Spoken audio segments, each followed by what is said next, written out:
અમદાવાદમાં શ્યામ ઘનશ્યામ સ્કૂલે પૂર્વ મંજૂરી લીધા વિના જ શાળાને કેશવનગરથી જુહાપુરા ખાતે અહમદાબાદ સ્કૂલ ઓફ એજ્યુકેશનમાં ટ્રાન્સફર કરી દેતા મોટો વિવાદ સર્જાયો છે। ચોંકાવનારી બાબત એ છે કે અહમદાબાદ સ્કૂલ ઓફ એજ્યુકેશન પાસે શાળા ચલાવવાની કોઈ અધિકૃત મંજૂરી નથી। મંજૂરી ન હોવા છતાં શાળાના પરિસરમાં ગેરકાયદેસર રીતે સરકાર માન્ય હોવાનું બોર્ડ લગાવી દેવામાં આવ્યું હતું। આ ગંભીર બેદરકારી અને ગેરરીતિ સામે ડીઈઓ કચેરી કડક વલણ અપનાવીને બંને શાળાના સંચાલકો સામે ફોજદારી ગુનો દાખલ કરશે। આ ઉપરાંત માસૂમ વિદ્યાર્થીઓનું ભવિષ્ય ન બગડે તે માટે તેમને અન્ય માન્ય શાળાઓમાં ટ્રાન્સફર કરવાની કવાયત પણ હાથ ધરવામાં આવી છે।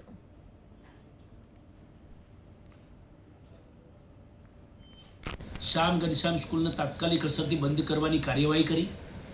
श्याम घनश्याम स्कूल ट्रस्टीओ पर कार्यवाही करवामां आवशे। जे मंजूरी वगर अहींया चलाववामां आवी रही छे तेमनी सामे पण कार्यवाही करवामां आवशे। पुलिस फरियाद करी अने गवर्नमेंट एप्रूव्ड लखवुं ए योग्य नथी एटले पुलिस फरियाद एमनी सामे करवा बाबते पण अमे आगळनी कार्यवाही करीशुं।